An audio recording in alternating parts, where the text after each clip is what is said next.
Hey guys, thank you for watching the first ever Josh Parks Compositing Newsletter Q&A. Yeah, I mean this is pretty cool, right? I generally, the newsletter is pretty minimalist, so I thought this was a good way to just kind of answer some questions that I generally get a few emails a month just asking questions anyway, so I thought this could be quite a good way of answering those. So I've got a few here today. I'm also at Splash in a few weeks in Prague, which is a VFX conference. If you're going to that, drop me an email, and it would be really good to see you there if you're going to be there. Yeah, and we could meet up, say hi, have a look at any work or whatever you want me to do. It'd just be really cool to meet more people that have the newsletter. It was really fun at the Foundry talk to be able to do that. So I'm answering some of the questions today, and then I'm actually giving a talk at that conference, which I'm kind of incorporate some of the questions you guys sent to me, and then I'm trying to get them to do a recording of that. They should be recording that, and then I can email out to you guys as well. So hopefully that'll be really useful. So first question is, how should a beginner show look like? What should a beginner show look like, and what would you expect to see in one? Well, it's a pretty tough question to ask. I mean, obviously it's just a case of me saying, well, you want it to look as good and as close to film or whatever area you want to eventually work in as possible. A really good way to actually judge this one though is look at people who have literally just got the job you want. So look at guys who have just left university or have just entered those entry-level jobs and have a look at their show reel and literally compare yours to theirs and try to be non-biased. It's very easy to just think that yours is way better than anyone's. So that would be the first thing. Check the quality against people that have literally just got the job that you want.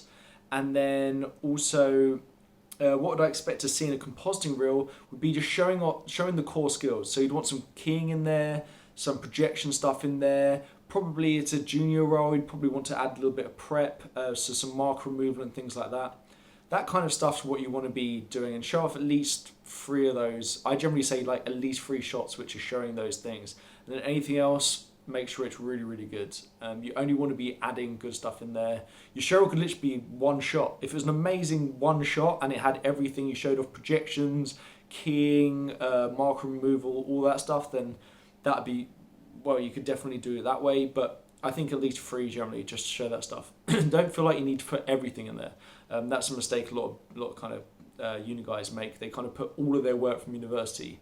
You've got to curate it and tailor it to the company and to the role as well. If you're going for a roto prep role, then you probably won't want to put in your comping stuff. Although I still probably would, because it's always a great thing to be able to show that you can do that comping stuff. So next one is, are there any softwares a rookie should look into other than Nuke for compositing? Again, it depends on the companies you're applying to. Some use After Effects. I've never really worked one that uses After Effects because I'm a new compositor and I've gone pretty much down that role. But yeah, I mean, again, just have a look at the companies that you want to apply to and see what software they're using. Generally, it's going to be After Effects or one called Fusion as well, which is a free one. People were saying, oh, maybe it's going to put some pressure on the Foundry, but I don't know, they seem to be a little bit worried, but not a massive extent, if that makes sense. Because it's kind of an afterthought of Blackmagic. They're not really throwing a lot of people at it to make it better. But it's free, so companies are starting to think about it, because it's like Nuke costs 6, 7 grand or 5 grand or whatever it is, whereas it's free. So suddenly you can, for 4 licenses, you've just saved yourself 20 grand a year. That's not bad. But the problem is at the moment is students are being taught Nuke, so no one really knows Fusion that well to a high enough level. So it's just kind of out of necessity, studios are forced to take Nuke because that's what people know. So yeah, so that's kind of it. But I would go down the Nuke hole pretty hard for now, if you're going to learn a compositing package. So considering Nuke does not really have a competitor, do you know if the price will drop? For the license, since it's ridiculously high, and if not, is there a competitor on the rise? Well, again, Nuke is pretty much got kind of a monopoly over most stuff. Maybe Blackmagic will take it. There's also one called like Natron or something, which is like a free, basically Nuke copy that you can do simple stuff with. Maybe worth having a look at that. But yeah, Nuke's pretty much it, and they've got monopolies, so they can charge whatever they want. Companies are paying it, so Yeah, we'll see. Again, they're pretty good actually. They've whacked some more stuff out for students and things. So if you're studying it's not too pricey, I think. I mean, it's still. I mean, when you're not getting paid anything, it's obviously a cost that's a pain in the ass. But anyway, have you ever considered writing a compositing handbook, which will only have tips and tricks to quickly look up your desk instead of spending time swooping the interwebs? Most compositing books are almost 500 pages long. Yeah, kind of. Again, I'm not big into writing. I don't enjoy doing it. Like the video tutorials I actually enjoy doing, so that's why I do them. It's like the newsletter, I actually enjoy doing it. I possibly I think video makes more sense to me, and that's why again in the keying DSpiel course I did, I've really made it kind of very compact, and each thing's got a nice little title, so you can literally just go in, oh, how do I do that again? Okay, let's go in and look at that, so it could be really good reference. But maybe I could do a PDF could be kind of cool, I guess, because you can actually search that, and maybe we could all add stuff to it. So that's an option. But it's something I haven't really thought about. I think I don't know if it's the best medium, if that makes sense. I think a video showing how to do it, and you just search the title, that's probably going to be more useful. And at the end of the day, if I don't enjoy doing it, I do this because I enjoy doing it. So, but maybe I'll put it on the list, and if I get enough ideas and notes and write them down, and enough people want it, then I might kick something out.